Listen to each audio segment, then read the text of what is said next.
Hey, what's going on, everybody? Boilon here, back for another video on Marvel Strike Force. Happy Sunday, and hope you guys are all having a great weekend. In today's video, I want to do a bit of a recap of what to expect for tomorrow and this coming week, basically in the game. Some things to watch out for. Also, there was like this new secret promo code there seems to be, and I say secret because it's like some sort of alphanumeric code that I want to share with you guys. Allegedly, it's like one of those Envoy giveaway codes. That's what it appeared as, and it was repeatable. So apparently, you can use it. It's been spreading around, but if you haven't seen it yet, then we're gonna kind of plug that in here today. So all that and more in today's video. So if you're ready to go, let's boil this down.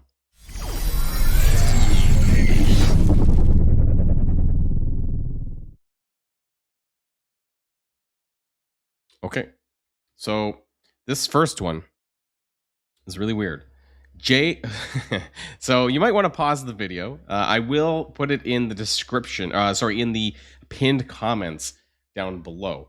But it's capital J, 9, capital Q, X, capital X, 8, Y, W, L.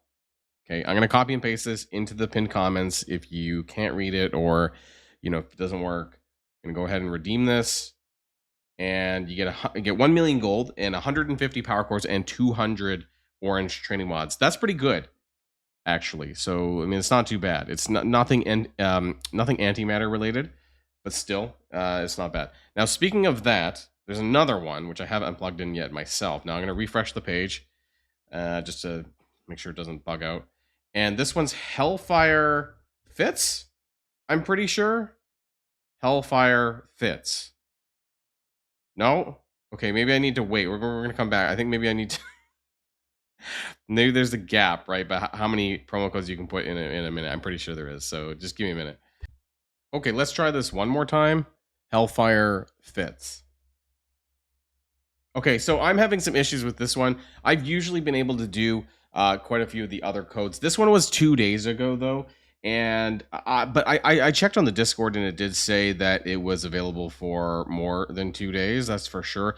If you've ever had problems redeeming some of the other codes, there are timers on some of these, so I do kind of want to put that out as a caveat.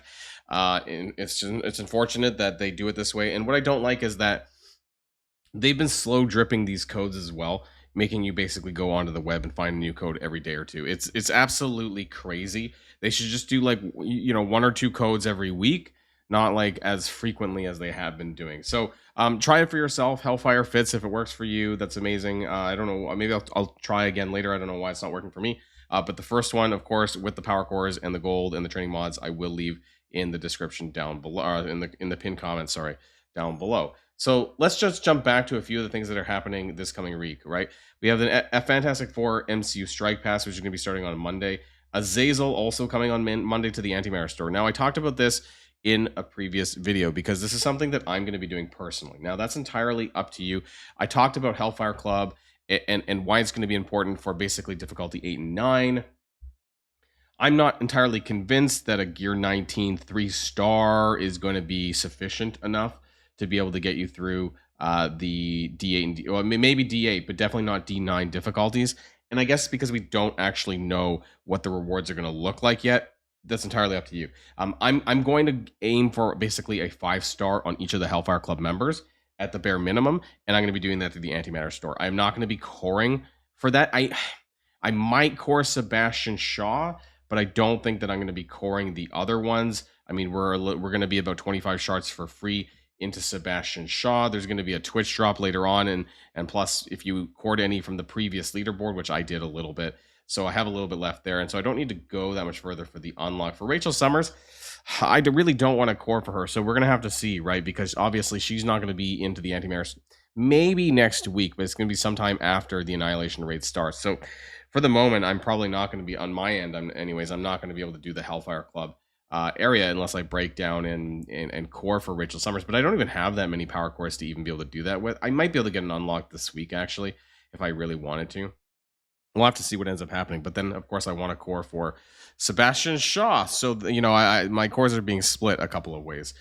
We have the Broken King week 3. We have that's just more of the Alliance raid. And the Flames of Tomorrow, leaderboard, which is going to be for Rachel Summers diamonds and some Azazel diamond orbs as well. Now, one thing that's important about that is your campaign energy, right? We're going to be hoarding some of this stuff because that's going to be important to use on the leaderboard. And there's going to be G20 mutant pieces, which even if you're post Xavier, this might be very useful for you to be able to use to G20 your Hellfire Club, because I think that they're going to be very important, at least the new characters, absolutely, right, to get those stats up there, to get them viable in the raids. And especially if you want to sim, I think that's going to be very important for you. So, whether or not you want to go hard on this event is going to be up to you as usual. Sebastian Shaw, which that's Friday, right? So he's becoming available on Friday as well with the Multiversal Powerhouse global milestone for Franklin Richards. Finally, I can't believe they held it this long, honestly, for the free-to-play unlock for Franklin, considering they've had the Danger Room going on, but it's going to be done, right? The Danger Room is going to be closed. This version of it is going to be closed before Franklin was available free-to-play. That being said, you could use the rental ones, and I think a lot of people just did that instead. But still, it's kind of silly that you wouldn't be able to use your own, and you'd have to rely on the tokens for that one. But there you go. Mephisto Diamond thing, if you haven't kind of done that by now, and then the Annihilation raids start, right? So that's really nice. Let's start by talking about what you need to do for Broken King Week 3. It's pretty easy, right? You got your Play Cosmic Crucible with the Curse, bonus points there, which I am not going to be able to do this part because I don't use them in Cosmic Crucible. We'll see if I end up getting screwed a little bit from this. I doubt it, though. It's usually fairly easy. And then some earn gold. You get this literally by logging in, more or less. The Global Milestone also raised. This is like a freebie. Cosmic Raid, they're the Alliance event. The Flames of Tomorrow, though. Now, I do want to kind of open up the chart because I don't think I actually had a chance to look at this. Really? As far as how you get points, right? There's no caps on the campaign energy. That's made entirely to break the leaderboard. And what I do like about this event is it's 7 days. They've gone back from 2 weeks, and then they went to 11 days, and then now they're finally back to 7 days. So thank you, Scopely, for not wanting me to tear my hair out with random durations of the leaderboard event. So it's back to 7 days. This Mindlock Orb Fragment, this is, I think, a paid thing, honestly, but it has a chance for 100 Gear 20 minis. That's what it was. Also points for battling in Cosmic Crucible, battling in raids. Again, all the stuff that you're already going to do. You do get additional points for having the new characters. And I guess what's interesting to note is this a fair bit. So Rachel Summers, Azazel, and Sebastian Shaw are 5,000 apiece.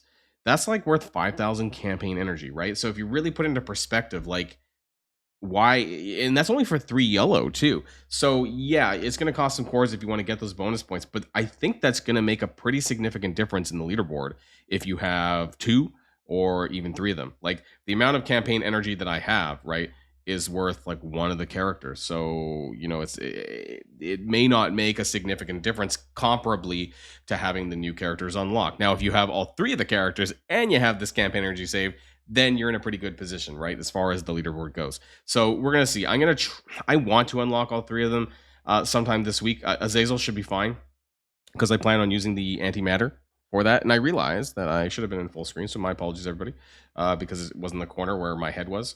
And it still is, actually. Good God.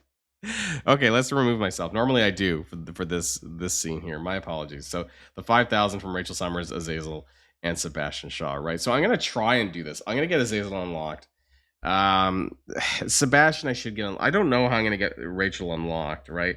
I'm curious. I am genuinely curious about this Sebastian Shaw offer, right? That this new thing that they're doing in game right now, and so I'm kind of curious what that's going to look like as far as the Unleashed. What's it called? The Unleashed, Sebastian Shaw Unleashed. So we're supposed to go up to milestone 7. Right, we're going to have 25 shards, and then we're going to pay for the additional 75 shards. Now, they've previously said this is significantly discounted, or whatever words that they use for that to make it sound like it was going to be less than $20, right? So I'm genuinely curious about how much that they're going to charge for this, and I guess this is going to be available on the Friday as well, right? August 22nd, I think that's what I heard in the date. That was in the data mines. So we'll find out, right? How much is it going to cost to get those extra 75 shards? If it's $10, you know what? I might do it, right? Why not? $10, sure. I have a bit of a limit though. I probably won't. I would not pay any more than $25, $20, because they said severely discounted. And I'm just, based on their words, are heavily discounted, right? What does that mean for Scopely? I'm just genuinely curious what that actually means for them. So we'll end up seeing about that one. As far as the leaderboard goes, again, it's usual stuff here.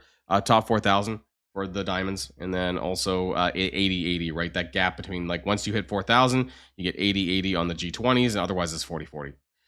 Right, so you want to aim for the top 4,000 where possible, but that's not always possible. It really depends on the event. But this one, I would think, is a lot easier to get ahead on it because you have like the points at three yellow. And they also have points at 5 yellow, but they don't have anything for 6 and 7, which is crazy, actually. Right? Again, I'm in the way as usual. I should put myself on the right-hand side when talking about these events. But I think it is kind of crazy that they do have points for 5, but not 6 and 7. That's very strange because normally they want to encourage more spending, more buying of the shards and whatnot. So I am surprised that that's the thing. So let's go back on over. And I think that's really about it. They talk about the Mind Lock Orb there, Sebastian Shaw over here and whatnot for the August 22nd. So he's going to be available for power cores and that special offer as well, right? Unlock more, or no, where was the Unleashed offer? This, right? Make sure you head out to take advantage of the Sebastian Shaw. Unlock at a discount. Now, previously they did use the words heavily discounted. Now it just says at a discount. So I'm genuinely curious how much that they're going to be offering for, if it's any discount at all. And then I'm looking forward to the Annihilation raids on Friday. Hopefully we're going to get some data mines about the actual characters on the nodes, how powerful the enemies are, you know, what kind of enemies on each section. That would be really interesting to note. And we'll probably see that sometime this week before the raids go out, that will be available, and we'll get to discuss that to take a look at how powerful these things are going to be. Right? Because I think it's really, at the end of the day, I think it's pretty important for us to have our raid teams ready, right, for this. Because PvE is important. We're doing this every single day. And so there's some characters on my roster that I'm like, do I need to take them up further? And I'm not sure, right? I can't answer that question. So I have like Moon Knight at 100, Agatha at 100. Do I need them at 105? Maybe. I think I did take Man-Thing, actually, to 105 in recent... Oh, correct. Right, I forgot how this works now. Man dash their thing. So I did take him to 105. So I guess what I should have done is just gone into the squads and then went into the raids. So I do have most of my stuff at 105. Most of the newer stuff is worth building. The Uncanny Avengers is where some people might be a bit lower on their scoreboard as far as leveling them up. I recently took them to 105 and I forget why I did this. I think I was failing Sims on Spotlight raid for some reason. I said, screw this. I just ended up taking them from 100 to 105. I was like, whatever, and it solved my sim problems. I think since last patch, I was having weird random like simming fails, and so I just decided to just throw my gold into it. I think it's Night Stalkers where I don't really have 105 on all the characters. So we'll have to see how powerful they are, whether or not I actually need to do that or not. And then I guess into the future, well, I've already done 105 on Madeline and Emma now. And I definitely think that you might need gear tier 20 on these Hellfire clubs at lower stars, right? If you're rocking 3 and 4 yellow, like that just might not be good enough for the highest difficulty of the raids, because they were recommended 3 diamond gear tier 19. Now you could use gear tier 20 to make up some of the stats. I already talked about this in the other video, right? But you basically need to be gear tier 20, like 5 yellow, 5 red, in order to get near what the stats would be otherwise. So without the diamonds, and it's quite a bit. So gear tier 20 might be on the cards, whether you're pre-Xavier or post-Xavier, if you want to get through the entire raids, depending on how much that has value to you. But like I said, I think getting progress in the Annihilation raids are going to be so important, because it's stuff you're doing every single day. And if the G20 boost is anywhere from 2 to 3 times what we're already getting right now in the Chaos raids over the long term, right, that's going to be more gear 20 that you're going to be getting if you weren't doing that. Unless you're going to get carried by, you know, your alliance members, maybe they'll let you do that. But I think Hellfire Club is where people are going to need to start to focus on, and why I'm going to be buying him, Azazel, and the others, probably for that matter, once they become available through the Antimatter store. Speaking of that, I am just finishing up on Invisible Woman and Franklin Richards up to 6, and then I really want my Invisible Woman at 3 diamond. Anyways, that's it for the recap. We'll have another video tomorrow, probably, once we see a few more things in action, and hopefully we'll get some new data mines so we can start seeing what's going on with the Annihilation raids in person. And then by in person, I mean in the files. That's it for now, everyone, and I'll see you guys all on the next video. And if you like this video, make sure you hit that subscribe button if you haven't already, and you'll be greatly helping out the channel. Have a great day, and I'll see you guys on the next one.